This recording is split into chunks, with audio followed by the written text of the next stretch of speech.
falando um pouco, dando uma contextualizada no assunto, e logo na sequência o Carlos entra também e se junta a nós, tá? Primeira coisa, boa tarde a todos. Um agradecimento especial ao José Valverde, querido amigo, militante na área ambiental e de resíduos, hoje coordenador da área de resíduos na Secretaria de Ambiente e Energia, de Ambiente e Infraestrutura. Pediria ao Valverde para se apresentar também, mas já um agradecimento especial. Agradecer a todos aí que estão acompanhando o bate-papo. Vamos torná-lo mais produtivo, didático e objetivo possível. Esse encontro, né, sobre a gestão de resíduos em tempos de Covid decorre em virtude aí de vários questionamentos que a gente vem enfrentando, né, nos últimos 45 dias, na gestão, no gerenciamento de resíduos, seja por parte da iniciativa privada, seja os desafios colocados para a coleta seletiva, discussões no âmbito dos sistemas de logística reversa. Então, são vários debates, vários questionamentos das mais diversas naturezas. E aí, conversando com Carlos Silva Filho, presidente da Brelp, e com José Valverde, hoje na Secretaria de Ambiente e Infraestrutura, surgiu o tema da gente, vamos colocar o assunto, que ele está quente, tem vários debates em âmbito local, âmbito regional, nacional e internacional. A ISVA, acho que o Carlos vai comentar isso oportunamente também, tem acompanhado os debates em âmbito internacional, e a gente pretende abordar isso em âmbito local, né, nacional, Brasil. E eu começaria com um primeiro apontamento da semana passada, inclusive, que traz que a dívida dos municípios, né, no âmbito do sistema de limpeza urbana, né, da limpeza que tem funcionado, né, dos coletores, são valores aí estratosféricos, que é um grande desafio para os prestadores de serviços, para as concessionárias. Eu acho que esse é um ponto sensível para a gente discutir, em conjunto com gestão e gerenciamento na perspectiva aí do Estado. E aí o Carlos trazendo um pouco também da leitura dele à frente da Brelp, da Associação Brasileira de Resíduos e Limpeza Urbana, que também certamente tende a contribuir, especialmente trazendo a leitura internacional do tema. Então, para começar, antes de passar, Valverde, mais uma vez, muito obrigado. Reitero os agradecimentos pela sua disponibilidade, cumprimento pelo trabalho à frente da Secretaria, da comissão que tem liderado o tema na Secretaria de Ambiente e Infraestrutura. E a palavra é sua, Valverde. Doutor Fabrício, querido amigo, é uma grande satisfação estar aqui contigo, com o Carlos e com esse conjunto aí de especialistas que nós teremos aí a oportunidade de fazer esse diálogo. Oportuno, necessário, e eu espero, Fabrício, amigos, amigas, que possamos, desse debate aqui, eu particularmente tenho a expectativa de poder aqui recolher algumas observações, pontos, porque esse momento delicado que o planeta passa, ele, para a sociedade contemporânea, ele traz aí uma série de incertezas. E o setor de resíduos sólidos tem sido muito desafiado a responder isso. Eu, nesse primeiro momento, falo aqui de um contexto brasileiro, mas, sem dúvida nenhuma, o setor foi demandado como um todo. Tem sido demandado como um todo, porque nós ainda estamos, podendo dizer aí, no meio dessa tempestade toda. Então, é muito oportuno, muitos pontos a refletirmos, muitos pontos podendo também termos aí como sugestões, experiências e pontos de alerta. O governo do Estado de São Paulo tem sido, na medida em que tudo foi acontecendo, a demanda foi sendo, de alguma maneira, materializada, a onda veio, né, do mundo até nós aqui, podendo dizer assim, o governo do Estado de São Paulo tomou uma medida muito de proatividade, né? Eu, particularmente, estava logo na primeira quinzena de março fora do Brasil a trabalho, acompanhando inclusive um benchmark em Portugal, e lá já pude perceber, e eu penso que o Carlos também teve essa oportunidade também de estar fora, e nós podemos ver o que de alguma maneira se aproximaria aqui de nós. Então, chegamos com uma perspectiva de antecipar cenários, né?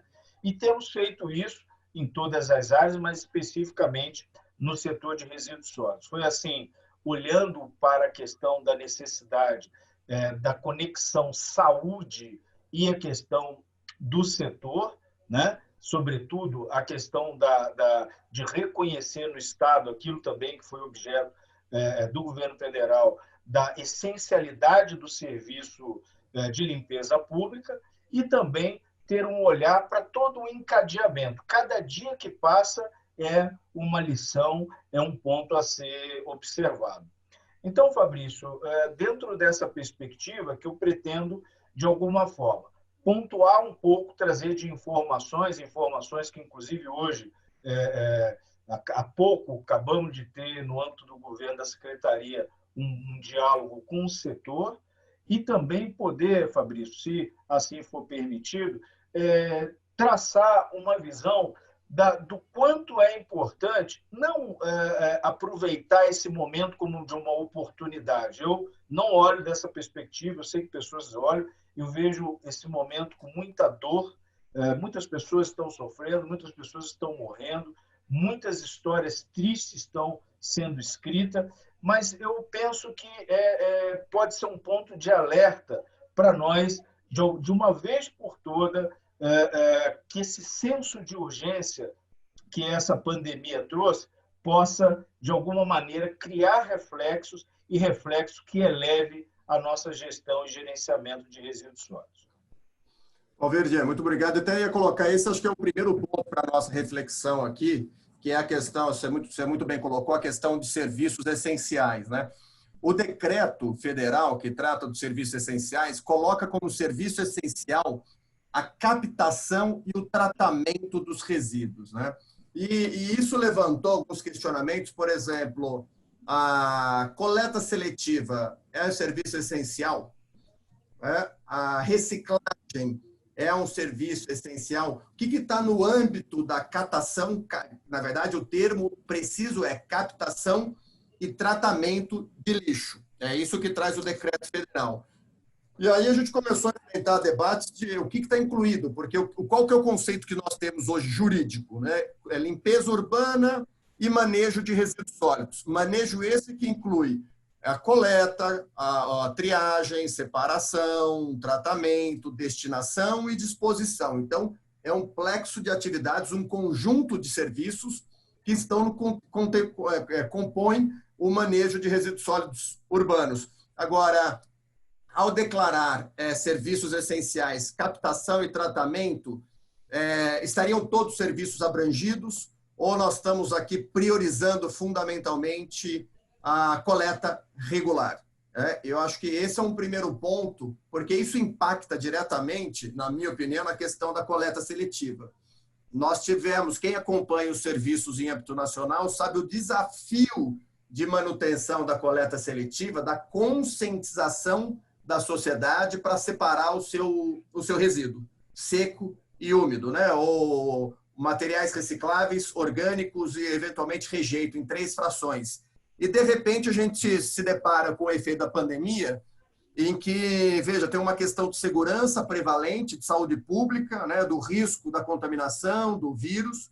E como é que a gente faz nesse momento? Mantém a separação, estimula a separação, cuidado com o jogar tudo junto, porque depois para a gente voltar ao status quo, que talvez não fosse o ideal ainda, né? Nós temos muito para andar em termos de separação dos resíduos nas residências, né? Pelo cidadão em geral.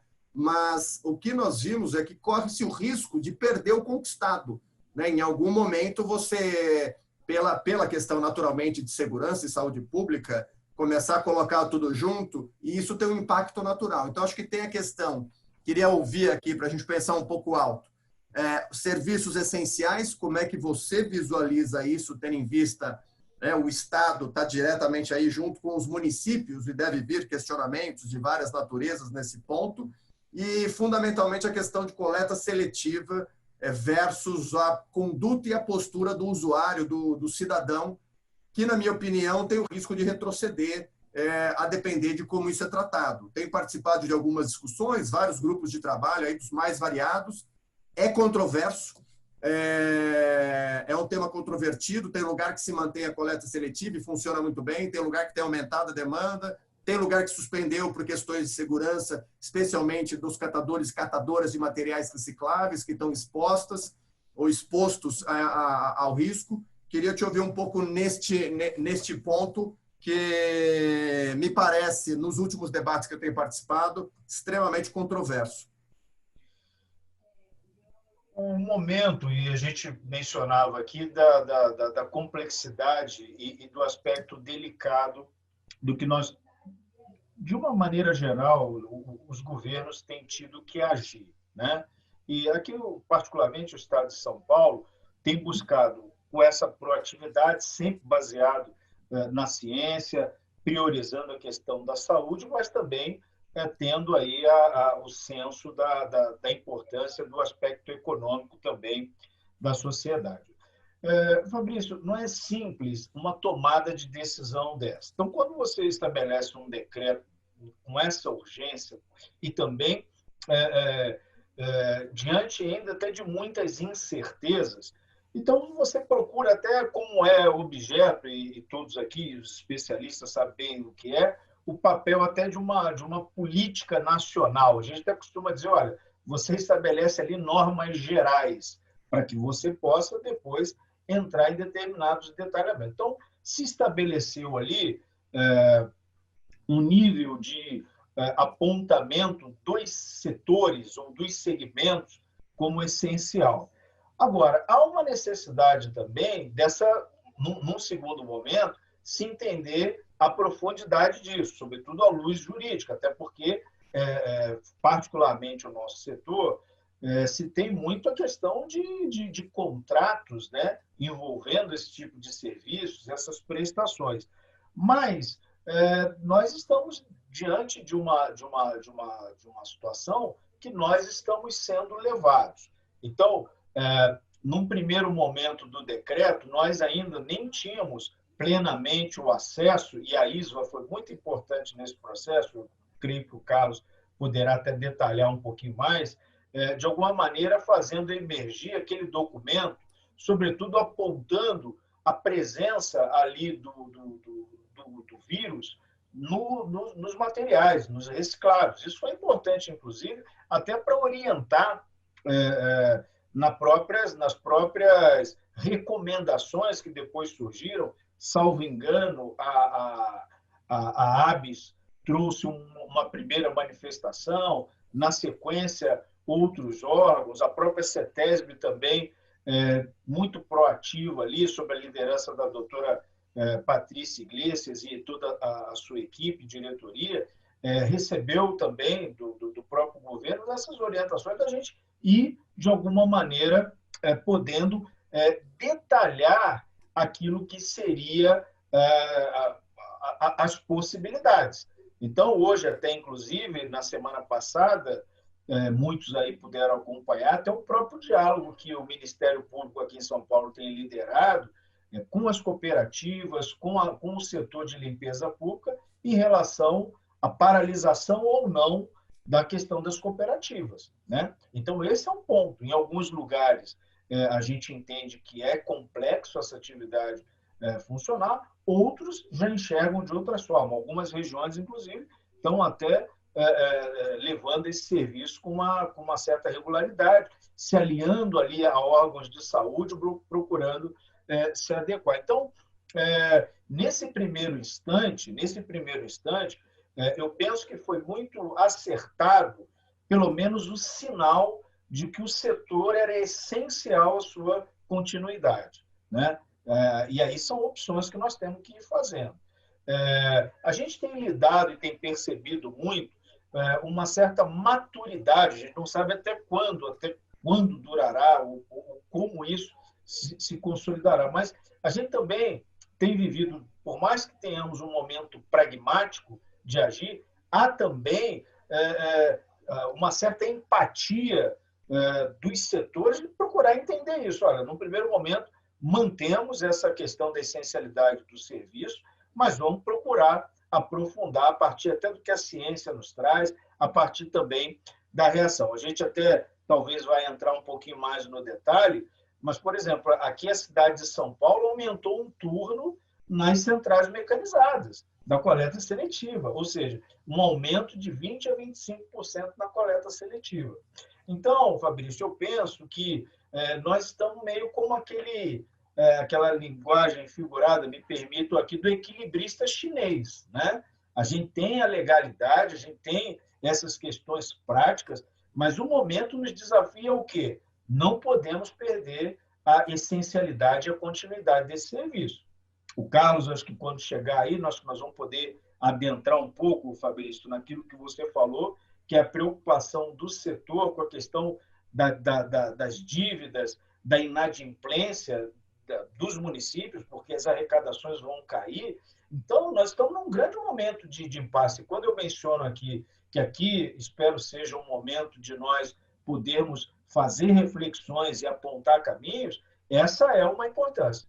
Da parte do governo do Estado de São Paulo, há medidas que nós fomos tomando, no sentido de que a própria CETESB, por meio de decisão de diretoria, buscou, de alguma forma, resguardar a logística reversa quando ela é feita pelas cooperativas de catadores. A gente sabe a importância que tem sido manter e estruturar esse mecanismo de pé, e há também uma preocupação nossa de não retroagir. Por isso que nós temos sido muito ativos em buscar antecipar cenários. Mas, de uma maneira bem prática, entender que nós vamos precisar ter um pouquinho de paciência, que nós vamos precisar ter empatia e nós vamos precisar, à luz da lei, construir a saída que não é quadrada, ela vai exigir aí uma série de esforço, uma série de reflexão de todos.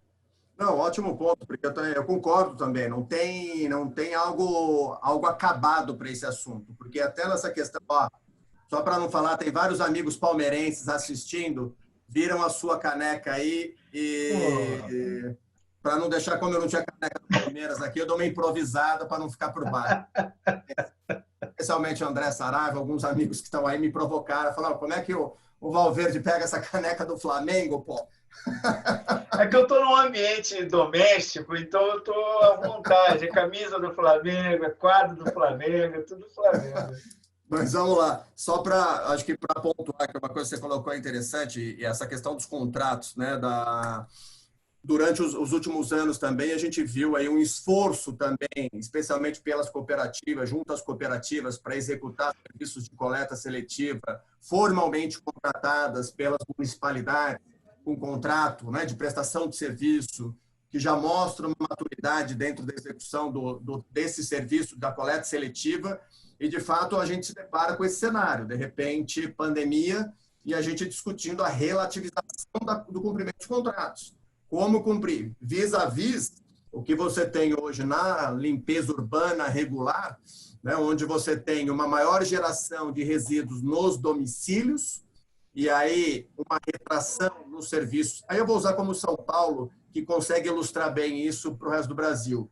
São Paulo tem a lei do grande gerador, em que, portanto, os estabelecimentos comerciais e de serviços que geram mais de 200 litros, ou seja, 2 sacos, eles são obrigados a contratar o serviço de coleta, transporte e disposição final. Então, esses geradores não estão autorizados a colocar os resíduos no serviço público na coleta feita na coleta domiciliar. Só que com o isolamento, né, e o maior número, as pessoas em casa, e a redução dessa atividade econômica, das atividades de prestação de serviço, escolas, entre outros, que pagavam pela coleta e tratamento, hoje tem uma geração maior nas próprias residências, né? Então, você tem, e talvez o orçamento municipal não tivesse preparado para isso, né? Como para muitas coisas dentro desse momento de pandemia. Mas esse é mais um. Quer dizer, você tem um custo maior de coleta, um custo maior com transporte, um custo com disposição final ambientalmente adequada em aterros sanitários. E eu participei de uma discussão semana passada que foi bem interessante, queria dividir com todos, que a gente estava discutindo exatamente esse envolvimento das cooperativas na coleta, como é que funciona, e foi narrado um ocorrido na região nordeste do Brasil, em que a pessoa simplesmente compartilhou: Fabrício, nós temos as pessoas que estão no lixão, a catação está acontecendo no lixão. Quer dizer, como é que eu seguro as pessoas para não irem até o lixão? Veja o cenário, porque quando a gente olha região sudeste, sul, com aterros sanitários em operação, vários aterros ainda bem operados, você tem uma fotografia, né, que a gente está discutindo aqui, da coleta, transporte, separação.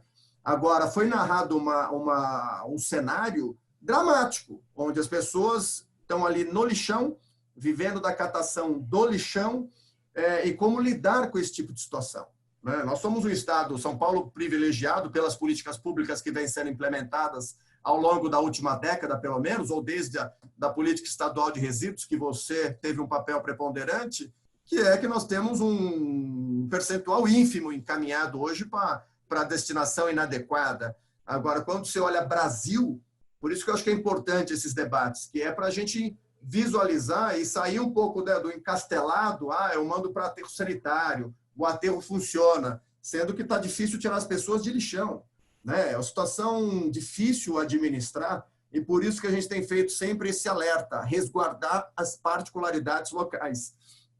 E isso a Política Nacional de Resíduos traz de forma muito inteligente quando coloca um dos seus capítulos a visão sistêmica, ou como um dos seus instrumentos, a visão sistêmica na gestão de resíduos, considerando variáveis ambientais, econômicas, sociais, de saúde pública, tecnológica. Então, não adianta a gente apenas ter um viés, por vezes, legalista ou formalista, que isso é o Brasil. São várias regiões, vários cenários, e acredito que nesse ponto, você colocou desse trabalho do Estado de São Paulo sobre a logística reversa, eu acho que foi uma boa sinalização. Então, aqueles programas, e veja que interessante, durante muito tempo, nos últimos 5 anos, quem assinou o acordo setorial de embalagens enfrentou sérios embates. Por que o acordo é feito com cooperativas? Por que apoiar cooperativas? E apoiar no sentido de estruturação, de capacitação, equipamento, caminhão, quer dizer, dar dignidade para o trabalho das cooperativas de catadores. E hoje, né, onde nós estamos vendo, a que ponto chegou? Tem uma decisão de diretoria que prevê que aquele setor empresarial que se vale desse mecanismo continue apoiando nesse momento de dificuldade. Então, isso para mim mostra que as coisas é cíclico, né?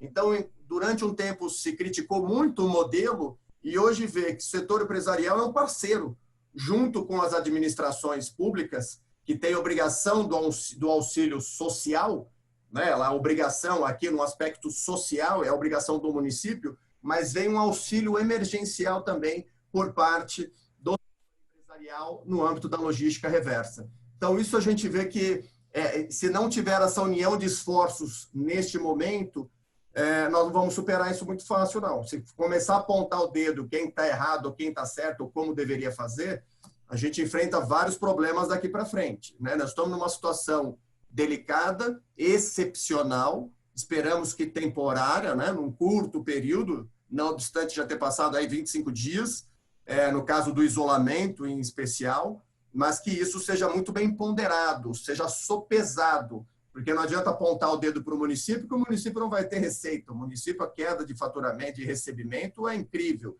A indústria, o setor empresarial, sofre na mesma medida. E isso a gente vê na própria conduta, né? Na conduta do cidadão, que até então, num final de semana, saía para um passeio, fazia um passeio aqui, consumia, parou, né? Estacionou. Então, é o que se fala aí do novo normal, né? Como é que a gente enfrenta isso e não perde os ganhos que nós tivemos em âmbito de gestão e gerenciamento de resíduos. E, particularmente, hoje o que mais me preocupa uma vez que o município tende a ter maiores dificuldades, e aí você tem, acho que uma coisa vale deixar aqui, vale frisar, o belíssimo trabalho que as empresas de limpeza vêm fazendo. Exatamente. As cidades estão limpas, os garis estão trabalhando. Não obstante todos os cuidados e as cautelas que têm sido impostas de higienização, de controle, luva, EPI, reforço, cuidado. Agora, as cidades se mantêm limpas, só que tem um limite, né? Até quando você consegue prestar um serviço de qualidade e eficiência sem receber, né? Então, nós temos aí um período desafiador para todos. Fabrício, se você me permite, estou muito de acordo com todas essas observações aí que você trouxe. Há uma preocupação, o momento ainda não é um momento de relaxamento, acho que é um momento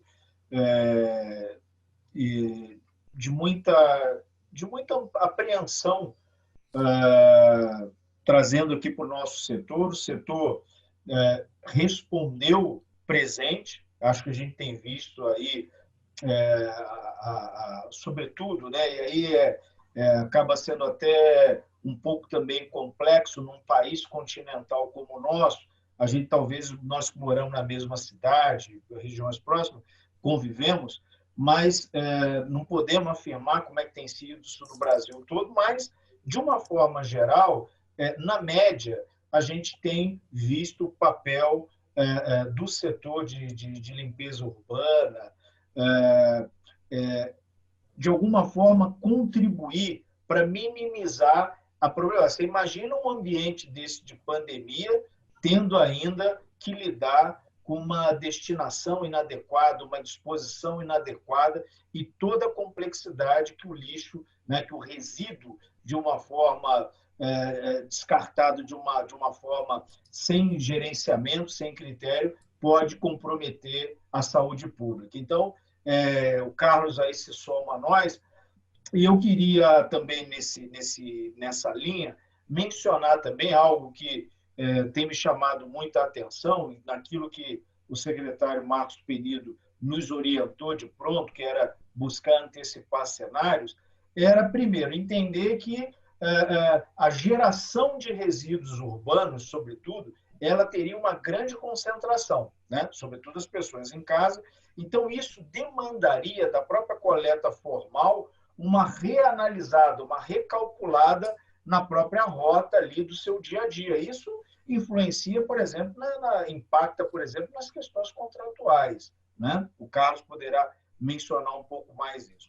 Outra preocupação que surgiu também seria, na medida em que a coleta seletiva passou a se ter a recomendação de uma paralisação, como é que nós faríamos, né, com exceção da cidade de São Paulo, que tem uma estrutura de triagem mecanizada, de toda essa questão, de como é que seria isso, ou como é que será isso, né? Nós temos preocupações também nesse sentido. E a questão do resíduo de serviço de saúde. Então, ali pelo dia 16, 17 de março, 18 de março, falou assim, olha, essa questão pode gerar um incremento na geração dos resíduos sólidos urbanos, dos resíduos de serviço de saúde.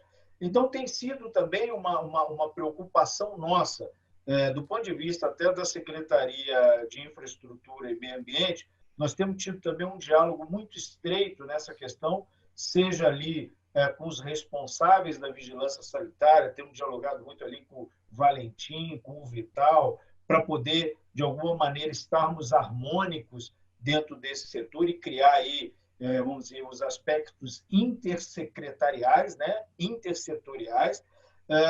Então, isso tudo a gente está vendo. Agora, acho que numa primeira medição, o Carlos poderá nos dizer, nós passamos a entender que não houve esse incremento todo, né, na questão do resíduo de serviço de saúde, que nós estamos conseguindo dar ponto. Mas houve, inclusive, numa própria decisão de diretoria também da CETESB, onde nós, de alguma maneira, preparamos o cenário, sobretudo para os aterros. Os aterros, sim, esses passaram a receber mais, né? Então, até se formos pegar aí uma base daquilo que foi a Europa, a França, a Itália, numa média de 15%, 20% de aumento da geração dos resíduos nos aterros. Então, nós nos antecipamos e estamos buscando criar a base legal e até mesmo a tranquilidade de gerenciamento para o setor. O setor empresarial e o governo e a sociedade precisam estar de mãos dadas para a gente poder superar esse momento. Valverde, excelente as considerações. Carlos, muito bem-vindo. Vou passar para você aqui só para dar um cenário pessoal. Quem quiser contribuir, já temos recebido vários questionamentos. Muito obrigado, Vão. A gente, depois das considerações do Carlos, a gente começa a abrir para pontuar algumas dessas perguntas.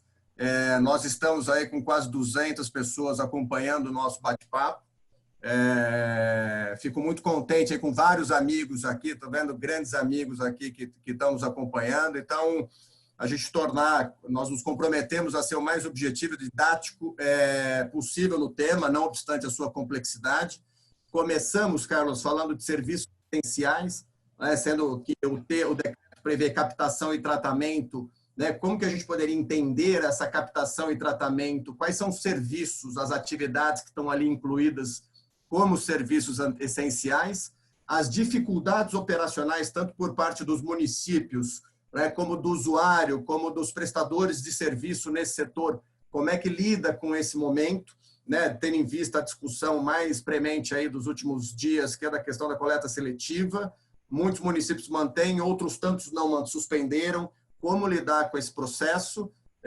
E a Abrelp, sendo aí uma entidade de referência no setor, aí com o seu alinhamento também, nós comentamos as experiências internacionais, falamos da ISVA, agradecer a Abrelp, agradecer o Instituto PNRS, que também é um parceiro do nosso encontro. O Instituto foi constituído aí já há mais de 5, 6 anos e trabalha na questão da capacitação, orientação, estudo, institutopnrs.com.br.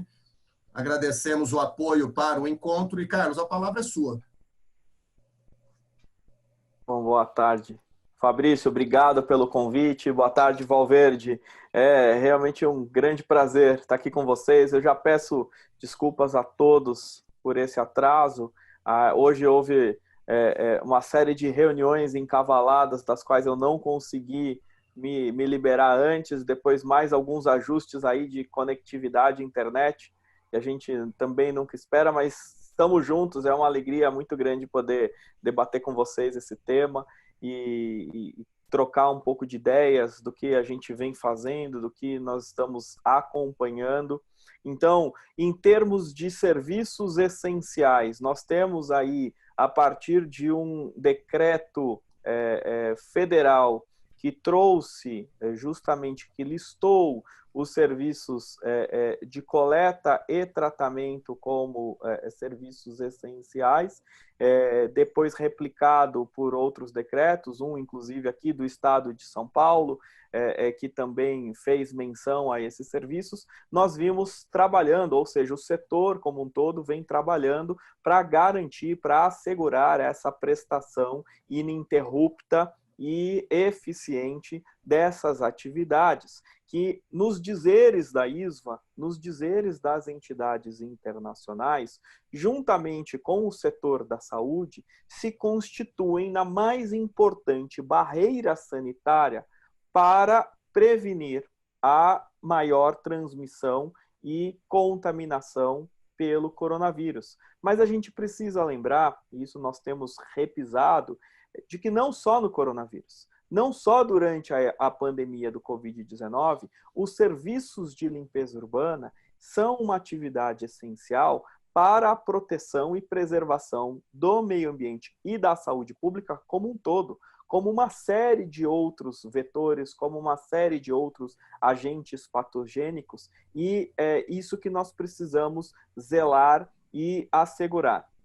Diferentemente daquilo que nos chegava do exterior, que dava conta de um aumento, de um incremento realmente considerável na geração de resíduos sólidos durante a pandemia, seja de resíduos sólidos urbanos, seja de resíduos de serviços de saúde, nós temos acompanhado aqui no Brasil, junto com as diversas empresas associadas à Abrelp, a progressão dos volumes de resíduos sólidos e temos observado, num primeiro momento, eu diria, na primeira quinzena aí da quarentena, que se equivale à segunda metade do mês de março, realmente um aumento geral, realmente um aumento considerável nessa geração.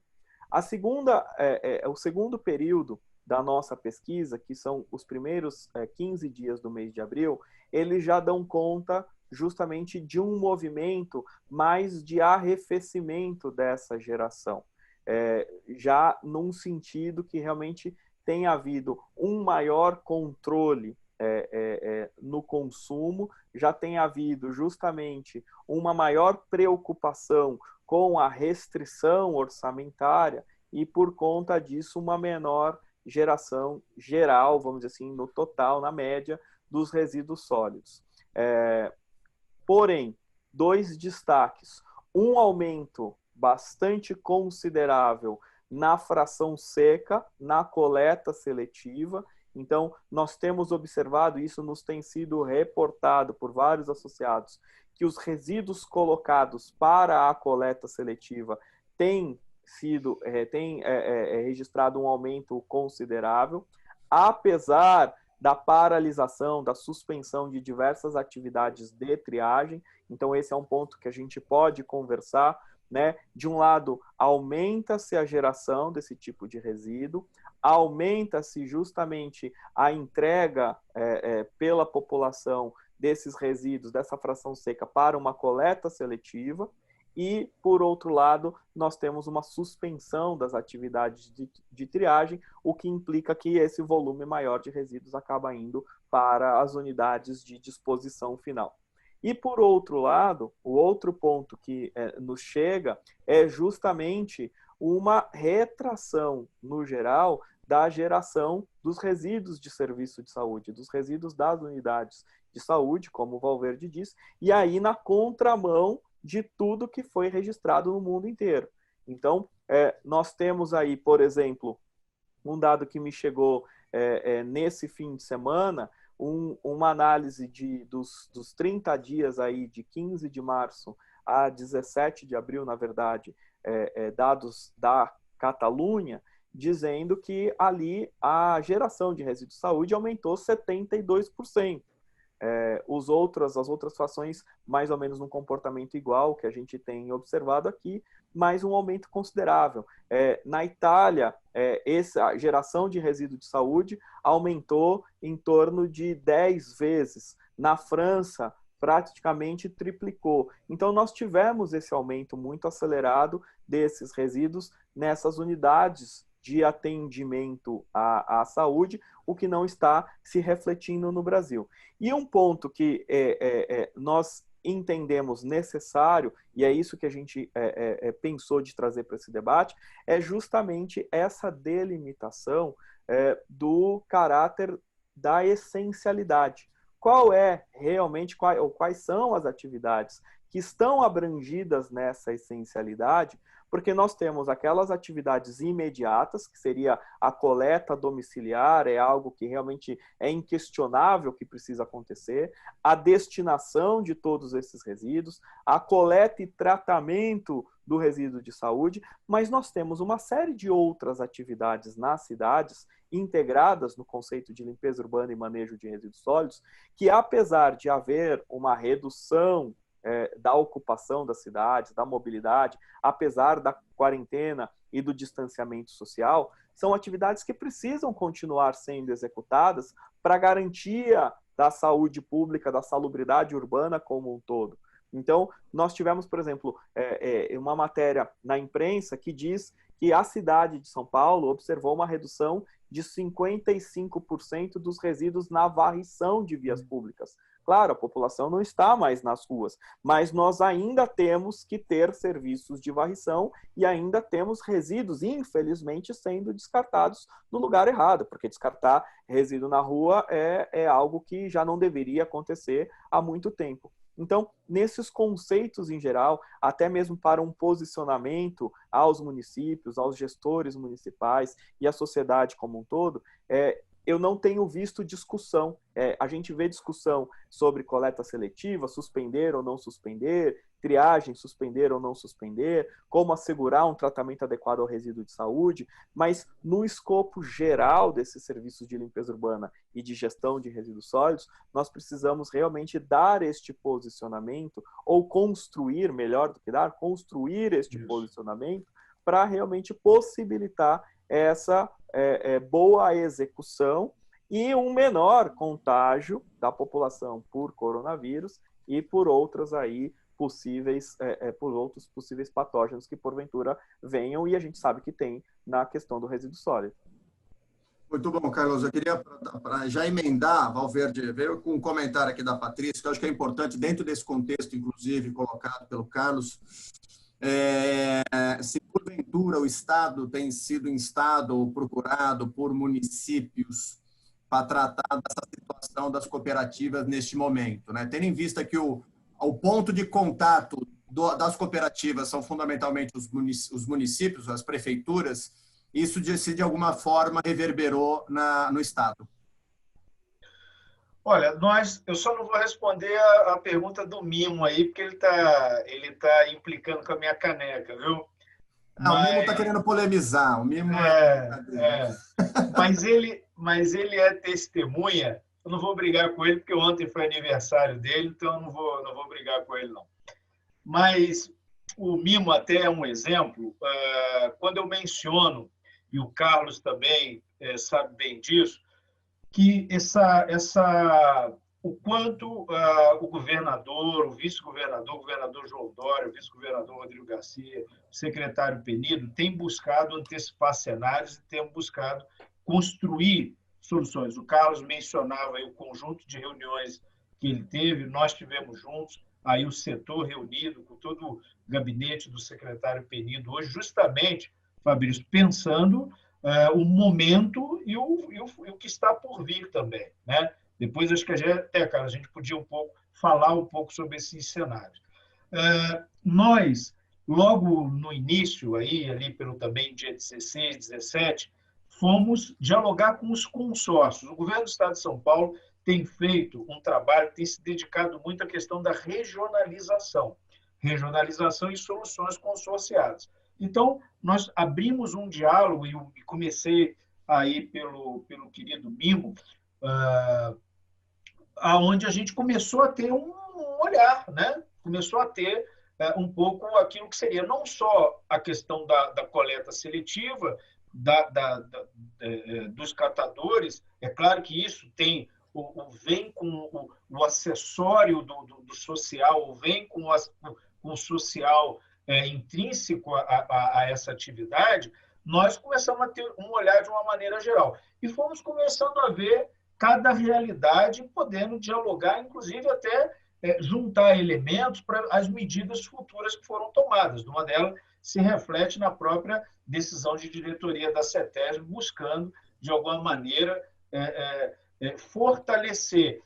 Foi muito interessante porque nós, Patrícia, assinamos há 2 semanas atrás, eu estou vendo também com o Rodrigo Figueiredo, do Instituto Meu Oceano, querido amigo que está aqui conosco também, nós assinamos alguns protocolos de intenções de cooperação técnica com algumas entidades. E assinamos também com a ANCAT. A ANCAT é a Associação Nacional dos Catadores e Catadoras de Reciclados. E ali nós somos muito, de alguma maneira, reconhecidos com medidas que, de alguma maneira, ajudam a manter a estrutura funcionando, que foi esse olhar de antecipar e dizer o seguinte: olha, você que, de alguma maneira, custeia uma logística reversa aportando ali nas cooperativas de catadores, façam essa garantia, façam essa manutenção, porque nós aqui vamos rever metas, mas condicionando a esse aporte, porque é mais um mês, são mais 2 meses, 3 meses, isso é importante para o conjunto. Não é um todo, mas é um ponto significativo. Então, nós temos tido um contato, hoje eu diria que dos 15 consórcios aqui no estado de São Paulo, de municípios, nós temos tido um diálogo muito estreito com todos eles e estamos podendo fazer também, medindo a temperatura, de alguma maneira, sendo aí uma referência para a tomada de decisão deles. É claro que cada município toma na sua individualidade, mas o consórcio cada vez mais se consolida como um ente ali de governança, como ali uma locomotiva ali para puxar para as decisões coesas. Legal, Valverde. Eu queria aproveitar aqui, só compartilhando aqui um comentário do Braz, ele trazendo que a gente falou das particularidades. Né? Falou, ó, Rio Grande do Norte, nós somos em 167 municípios e apenas 2 dispõem de aterros sanitários. Aqui eu queria dividir, Carlos, uma ponderação feita, achei tá bem construída aqui a ponderação sobre BH, né? BH, deixa eu pegar, a Ana Paula coloca aqui, ó, suspendemos o serviço de coleta seletiva em razão, como é que tem lidado essa questão da contaminação do resíduo, alguns falam de quarentena de resíduos, 72 horas, 5 dias, não sei quantos dias, e ela divide também, naturalmente, 2 impactos que a gente colocou aqui no começo. Você tem o impacto da interrupção do serviço, né? O retrocesso da sociedade, do usuário na divisão, na segregação, né? Para você restabelecer essa conduta que já vem de anos e continua difícil e agora tende a piorar, pelo menos pode ser uma perspectiva, e a questão contratual, naturalmente, né? Que muitos trabalharam para ter um contrato firmado, para ter uma relação contratual com os municípios, e tem ônus e bônus, né? No fundo, você tem obrigações, você tem disposições previstas. Como é que você visualiza isso dentro dos vários questionamentos que têm chegado aí até você? Então, Fabrício, realmente é muito importante. Esse é um tema que a discussão ela tem se mantido constante, tem aumentado. É uma dúvida que surge de vários atores com relação à coleta seletiva e à triagem dos resíduos sólidos. Nós temos nos pautado nesse posicionamento em algumas recomendações da Organização Mundial da Saúde, do Departamento de Saúde e Segurança do Trabalho de vários países, então Reino Unido, Estados Unidos, Holanda, algumas recomendações da ISVA, e o que eu tenho colocado é justamente em alguns pontos muito simples. O primeiro ponto que essas instituições em geral colocam é o resíduo sólido não é vetor de transmissão do coronavírus. Esse é o primeiro ponto. O vetor de transmissão do coronavírus são pessoas contaminadas, então o contato interpessoal, ou o contato com superfícies contaminadas e depois diretamente o contato ali com o rosto. Então, esses são os 2 pontos que têm sido colocado de uma maneira muito clara. A ISVA publicou na semana passada, e nós tivemos aí a oportunidade de contribuir, um documento, eu diria assim, bastante abrangente sobre medidas para a gestão de resíduos sólidos em tempos de pandemia. E essa parte de coleta seletiva e reciclagem foi, vamos dizer assim, coordenada pela doutora Anne Scheinberg, que é a coordenadora do Grupo Técnico de Reciclagem e Minimização de Resíduos da ISVA, que é uma das maiores especialistas em coleta seletiva, em reciclagem e a interface com o setor informal do mundo. E ela coloca o seguinte: o risco nessa atividade está justamente está justamente na ligação entre gerador e o operador desses serviços. Se essa ligação não acontecer da maneira adequada e não acontecer da maneira com as proteções necessárias, pode haver o contágio. Se as medidas forem adotadas, não vai haver o contágio. Então, o prejuízo maior é justamente em interromper essa atividade, que é sim considerada essencial. No exterior, as metas de responsabilidade dos produtores, elas são bastante avançadas e a cobrança ela é muito efetiva. No Brasil, nós também temos algumas metas a serem cumpridas e a serem observadas, e temos a Política Nacional de Resíduos Sólidos e o seu decreto regulamentador dizendo que a coleta de resíduos sólidos urbanos ela deve acontecer em, no mínimo, 2 frações, seca e úmido. Então, nós temos um entendimento de que, quando se fala em coleta de resíduos sólidos urbanos, nós não estamos falando de coisas diferentes, nós estamos falando de serviços integrados para uma fração que no nosso caso ainda é a fração resto, ainda é o resíduo indiferenciado misturado, e para outra fração, que é a fração seca. Temos que avançar, mas nós precisamos assegurar que isso seja prestado. Como medida adicional de proteção contra a contaminação, o que surgiu é justamente a ideia da quarentena desses materiais, e aí os estudos científicos disponíveis com o novo coronavírus indicam que a persistência máxima dele em determinadas superfícies é de 72 horas. Mas esse estudo não indica e não aborda qual é a carga viral nesses materiais depois dessas 72 horas. Então, qual é realmente o potencial de transmissão do vírus nesses materiais depois de 72 horas ou depois de algumas horas. E o estudo também leva em consideração essas superfícies, esses materiais, numa temperatura ambiente de 23 graus, que em muitos casos no Brasil, o nosso é superior. E, por fim, o que se sabe também, e aí, por isso que eu falo, nós precisamos ter a base científica para poder agir.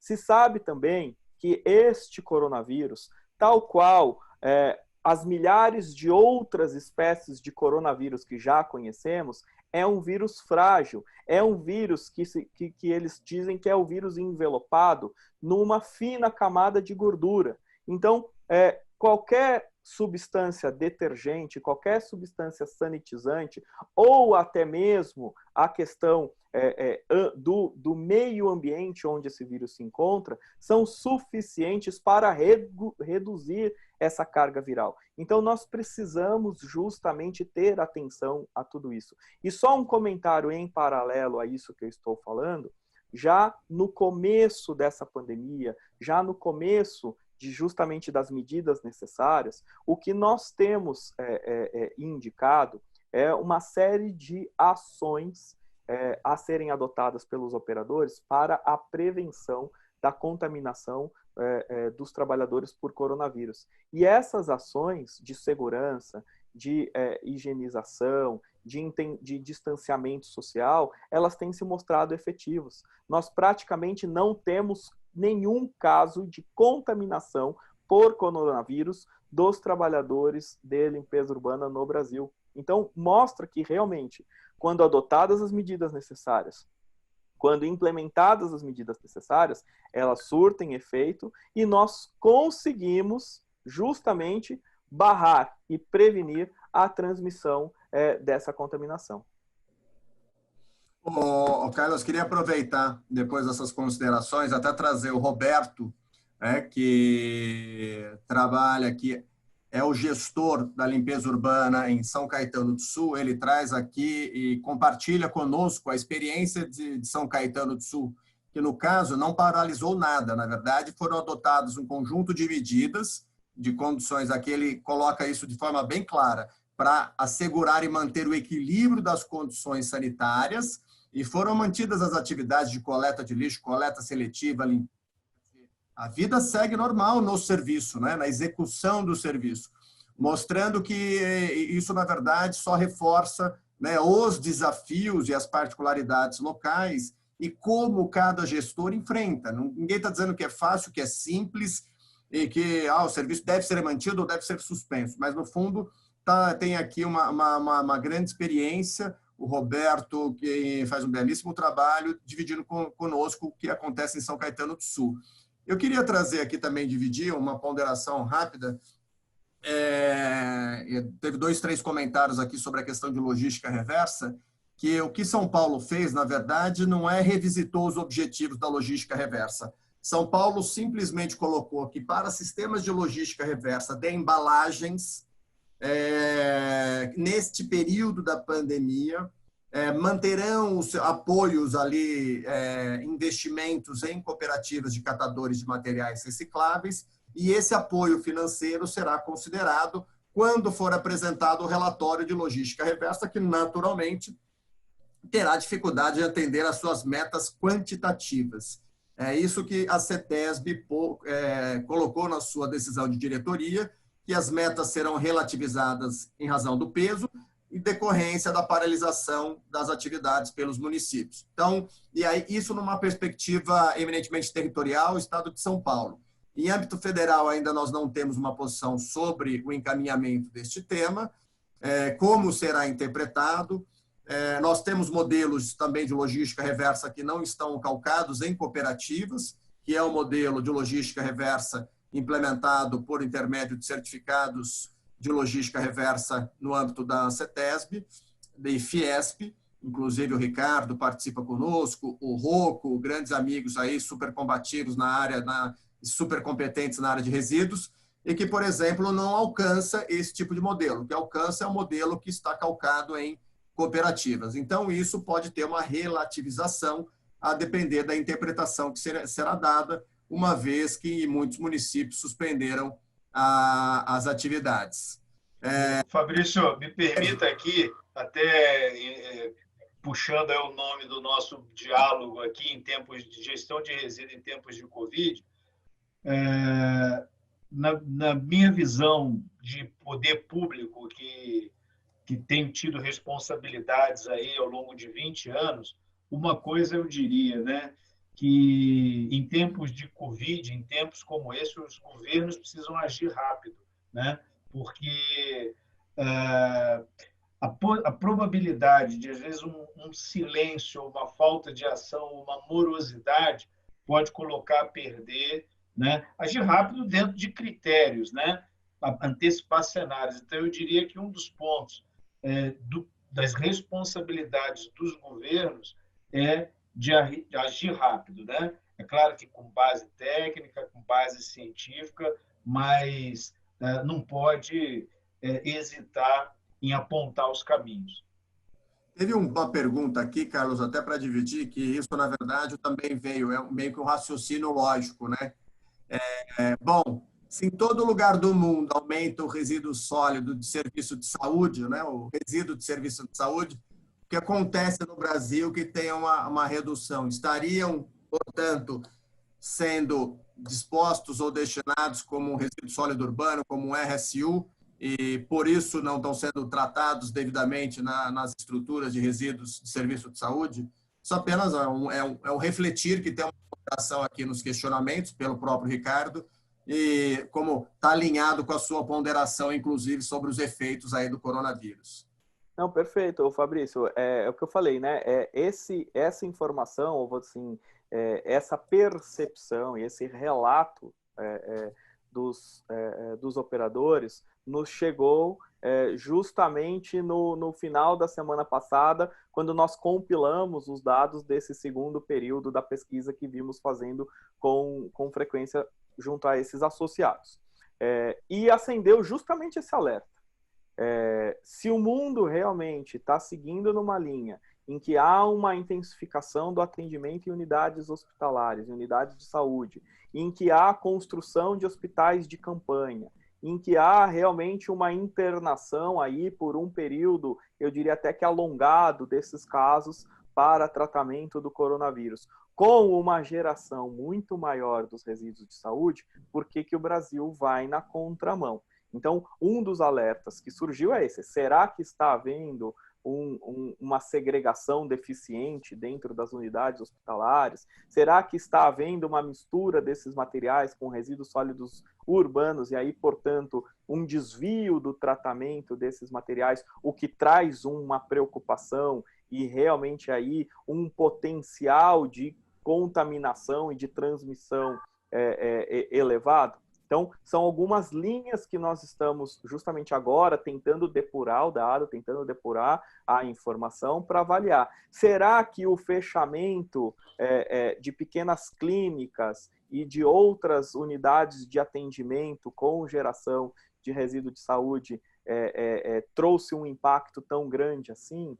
Será que nas próprias unidades hospitalares de atendimento à saúde, o volume de resíduos gerados não é tão grande, porque não há uma série de equipamentos, e a gente tem recebido aí relatos pela imprensa em geral, falta máscara, falta luva, falta avental, eles estão tendo, eles mesmos, dentro desses hospitais, que reutilizar uma série de procedimentos, o que também é um outro risco enorme. Então, assim, Nós temos aí algumas possibilidades desse cenário, que é a nossa intenção agora depurar para garantir, primeiro, que haja uma efetiva proteção dos trabalhadores desses serviços, porque se houver descarte de resíduo de saúde junto ao resíduo sólido urbano, nós estamos trazendo um risco enorme de contaminação para esses trabalhadores da coleta de lixo urbano, que não estão protegidos para realmente remover e manejar resíduo infectante. Então, ponto 1.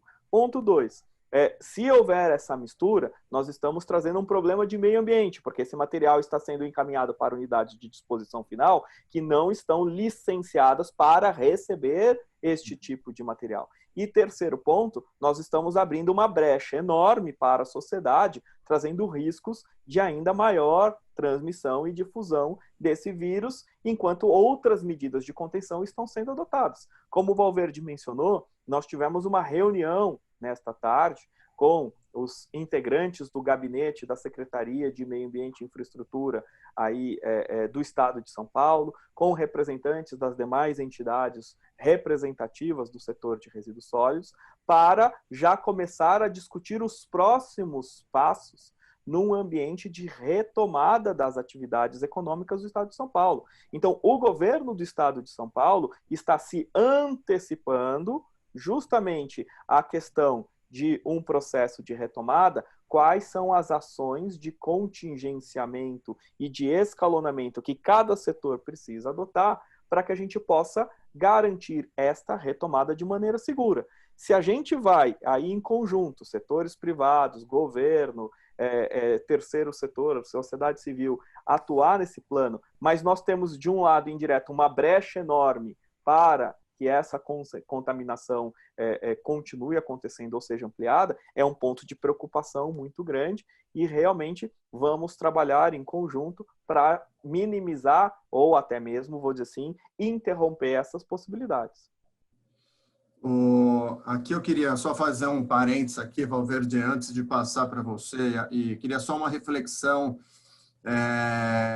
de vocês. Vocês acham que este momento, né, o momento da pandemia e as dificuldades que a gente tem enfrentado aí nos setores de saneamento em geral, né, água e esgoto terrível, né, fundamentalmente esgoto, tratamento de esgoto, resíduos também com grande desafio, o panorama Brelp aí apresenta que 40% mais ou menos do gerado ainda é disposto de forma inadequada. Será que será que a gente consegue, né, uma virada aí, pelo menos uma priorização dessa agenda por parte dos municípios? Será que é possível? Diante, assim, nós temos um cenário político que é delicado, ano de eleição, que não tem sistema sem dinheiro, quer dizer, você tem a questão da arrecadação que é fundamental, a cobrança de taxa ou de tarifa para ter um sistema estruturado, um sistema organizado. Mas antes de passar para vocês, queria aproveitar aqui, né, o momento, até pela grande audiência dos amigos que estão aqui, para divulgar a questão do curso Gestão dos Resíduos. É um curso que a gente já fez, estamos indo para a 5ª edição, a primeira edição online, a gente na verdade se adapta, né? Eu particularmente sempre fui um resistente à aula online, digital, sempre fui refratário e participei, já dei algumas aulas esses últimos, sei lá, 2, 3 semanas e vi que é extremamente factível. Em razão disso e da demanda, uma vez que a gente tinha o curso agora em maio, fica o convite para o curso Gestão e Direito dos Resíduos, são 16 horas, com grandes especialistas do setor.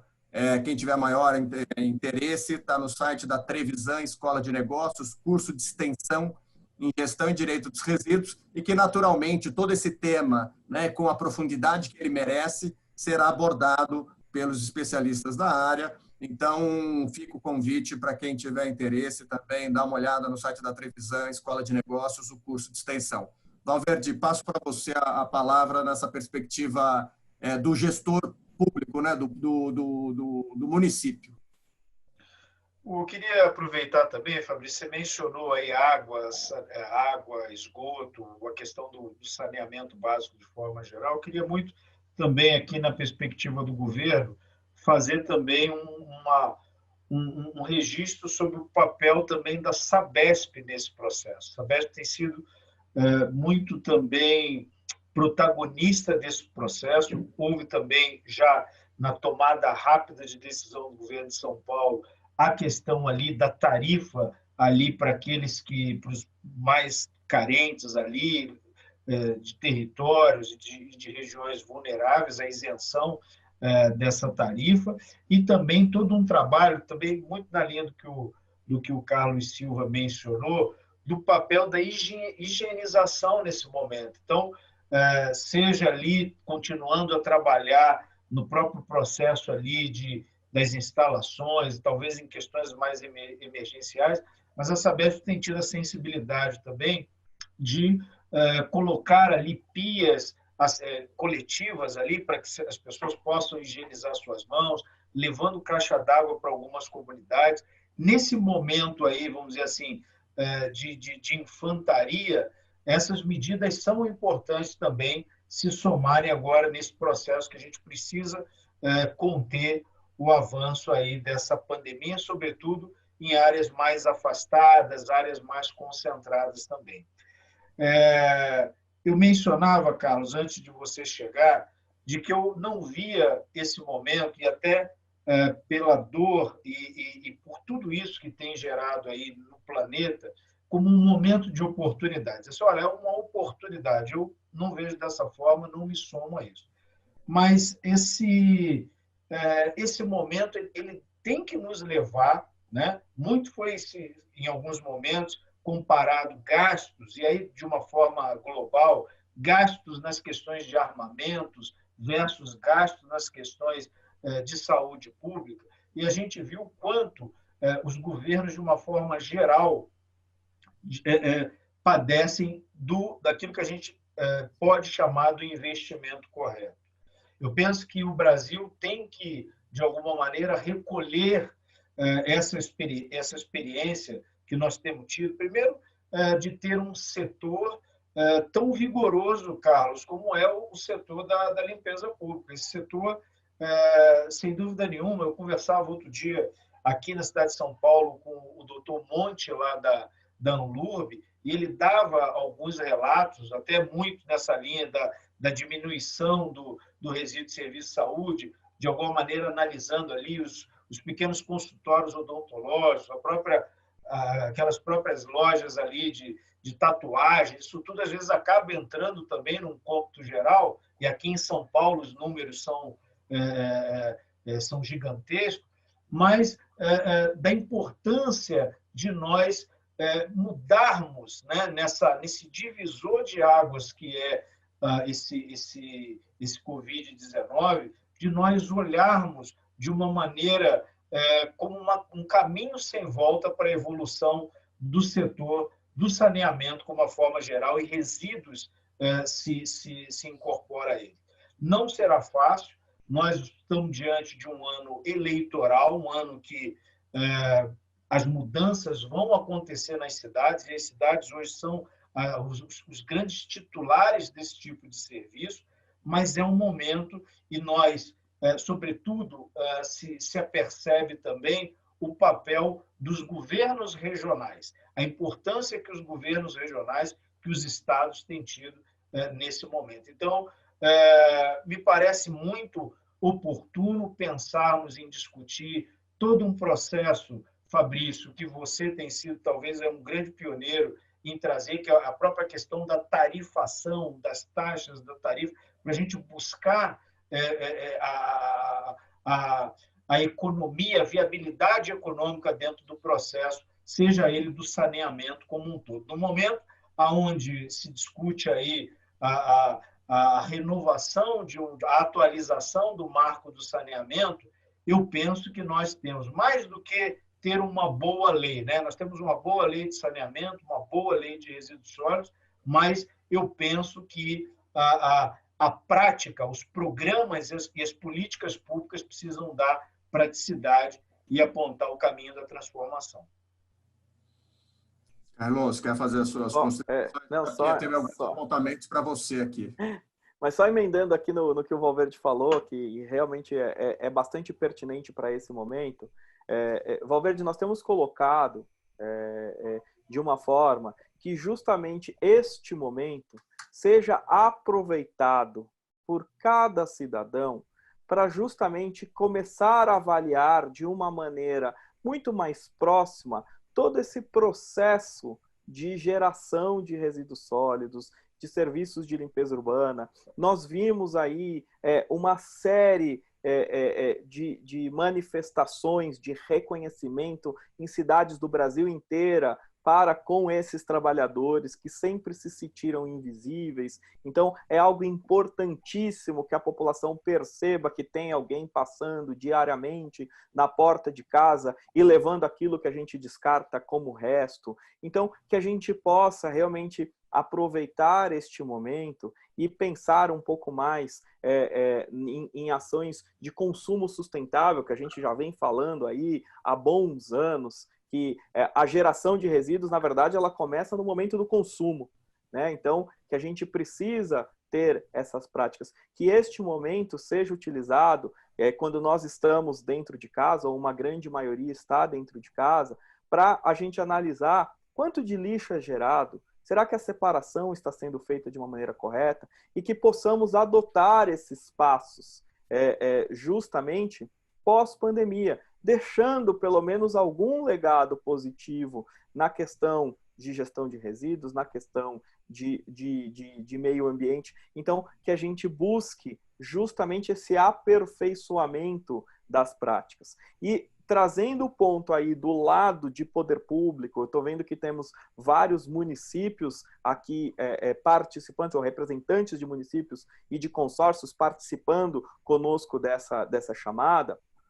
que nós estamos justamente numa fase final para a aprovação da modernização da Lei do Saneamento, da Lei 11.445, com o PL 4162 no Senado, que traz uma série de disposições para aperfeiçoar as práticas de limpeza urbana e manejo de resíduos sólidos, de disposições que vão ampliar a segurança jurídica dos negócios, de disposições que vão justamente viabilizar um ambiente regulatório adequado para todo esse setor de saneamento básico, disposições que vão assegurar realmente a instituição de instrumentos para recuperar os custos com os serviços de limpeza urbana, e aí numa aplicação do princípio do poluidor pagador, do gerador pagador, e realmente cobrança conforme a geração, para a gente trazer justiça tributária para esse tema que é tão mal cuidado no nosso país, e por conta disso é tão mal visto no nosso país.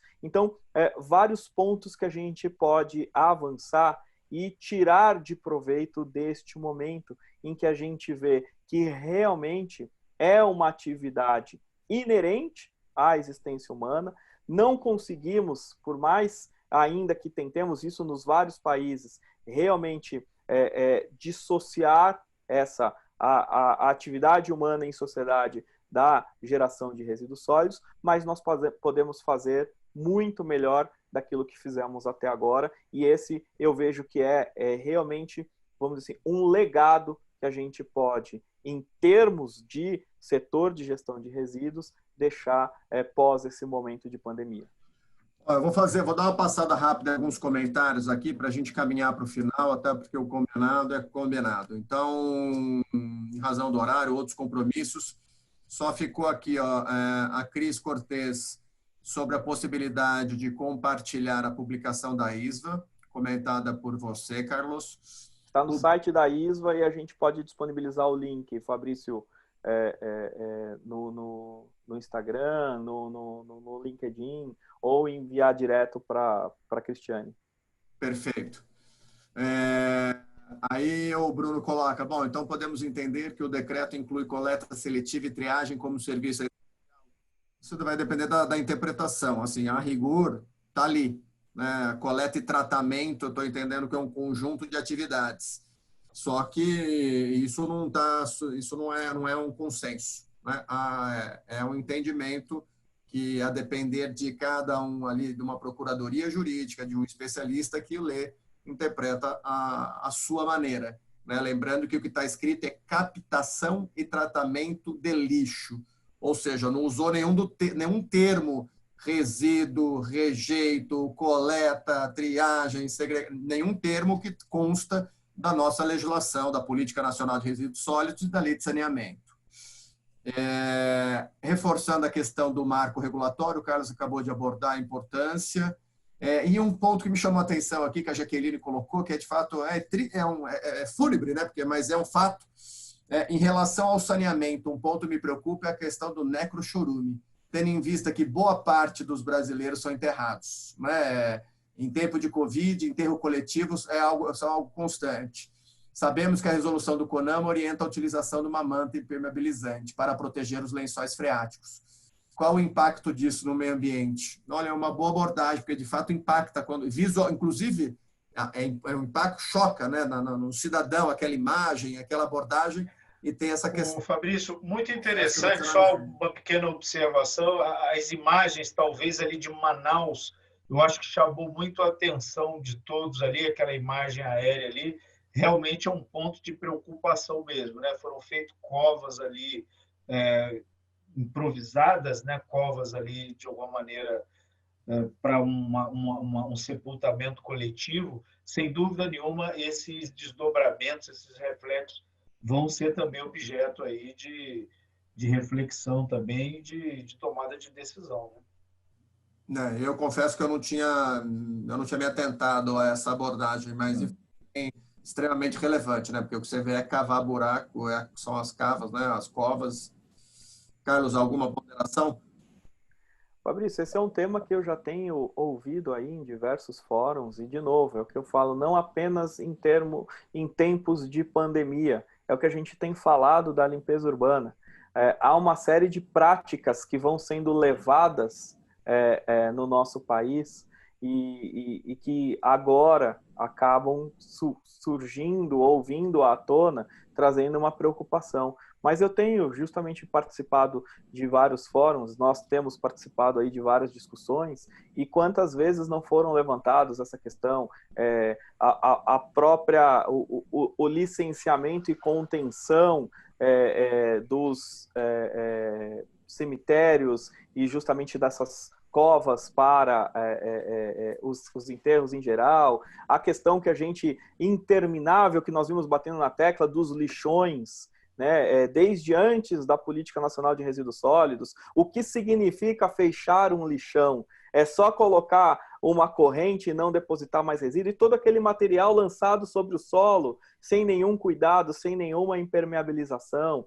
Quando nós falamos agora, em tempos de pandemia, passamos há pouco falando da coleta seletiva e triagem, muito do que eu ouvi ou tenho ouvido para manifestar um direcionamento para o fechamento e suspensão dessas atividades de triagens mas você já visitou um galpão de triagem para ver como aquilo é desumano? Mas por que nós mantemos essa atividade de forma desumana, de forma sem cuidado, de forma sem proteção individual? Então, realmente são pontos que muitas vezes passam desapercebidos e vão sendo levados no automático, e nesses momentos a gente começa a perceber o quão distante nós estamos justamente de um aperfeiçoamento das práticas relacionadas à gestão de resíduos sólidos, às práticas relacionadas ao gerenciamento de cadáveres na cidade, a essas valas comuns que são abertas em várias oportunidades, quanto realmente nós precisamos ter esse cuidado se quisermos construir um mundo melhor, se quisermos realmente ter uma proteção.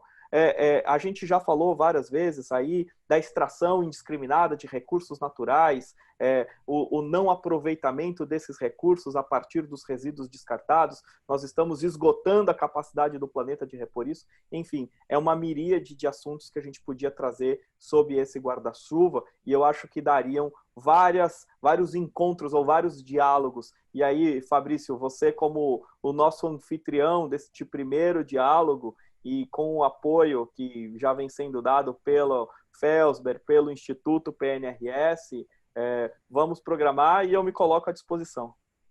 Não, vocês são muito bem-vindos aí, Valverde, super querido, o seu grande parceiro.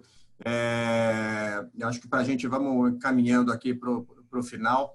Eu acho que, no fundo, o tema é emblemático, tem várias posições, tem uma questão, o Ministério Público está envolvido no debate também, tribunais de contas estão participando, para entender, é um novo cenário, como é que a gente vai lidar com esse momento, com os serviços que são essenciais, que precisam ser mantidos, o aspecto do auxílio social, o próprio efeito no mercado, como é que está a questão da reciclagem, como é que está a compra e venda de materiais, tem valor, tem mercado, tem consumo, tem atividade econômica pujante, não tem?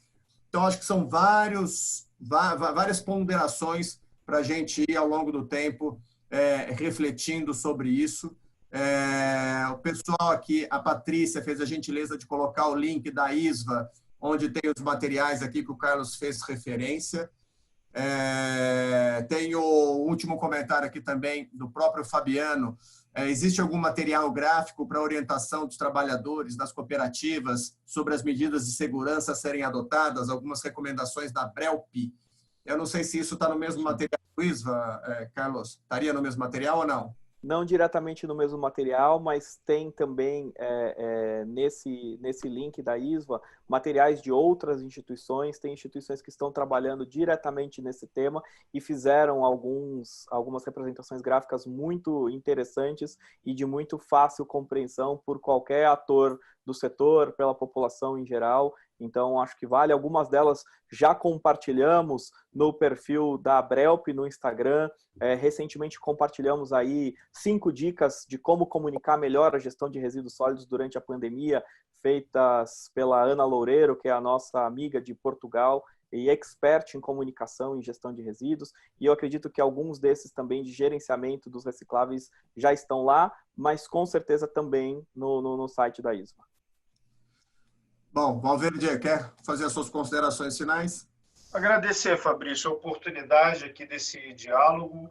É sempre bom estar contigo, com o Carlos e com um conjunto de amigos aqui.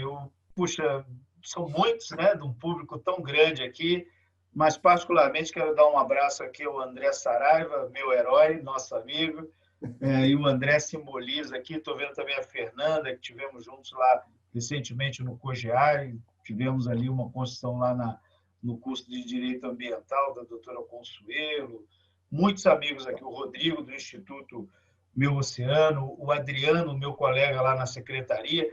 E eu queria muito deixar o contato lá do nosso Comitê de Integração de Resíduos Sólidos, o cirs@sp.gov.br, que seja um canal ali de comunicação para nós. Nós estamos num momento ainda nada a comemorar, né? É um dia que nos ensina a lidar com todo esse processo e nós estamos muito abertos, muito receptivos a poder manter esse diálogo, sobretudo com esse público aqui tão seleto de especialistas, pessoas dedicadas a esse nosso tema aí. Muito obrigado, Fabrício. Parabéns aí por essa organização, parabéns por toda essa bela carreira aí que você tem feito, se dedicado aí ao direito ambiental, ao tema dos resíduos sólidos. Muita gentileza sua. Você é um querido amigo. Carlos, quer amarrar? Fabrício, também só agradecimentos.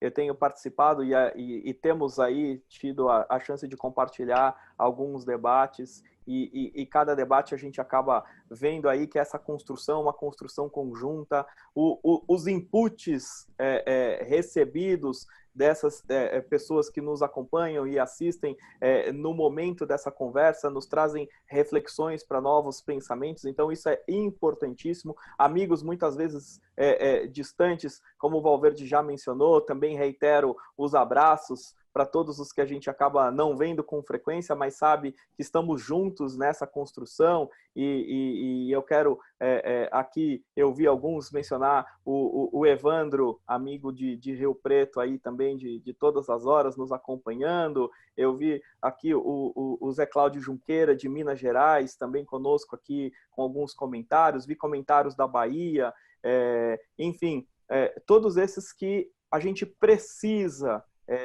de novo, construir esses entendimentos e esses conhecimentos. Eu vejo muito que esses grupos, e aí já se vão alguns anos de militância na área de resíduos sólidos, eles são sempre restritos nas horas que precisa colocar a mão na massa, que precisa trabalhar, que precisa construir. E é isso que nós precisamos valorizar. Porque nas horas em que acontecem momentos como esse de pandemia, nós acabamos percebendo uma série de pessoas que se dizem atores e especialistas e experts e doutores em gestão de resíduos, mas que no dia a dia você nunca ouviu falar, que você nunca viu e que vem dando e dão opiniões que muitas vezes levam para um lado realmente de um direcionamento preocupante. Nós observamos aí em várias frentes, em vários setores aí hoje, uma preocupação muito grande com relação às tais das fake news.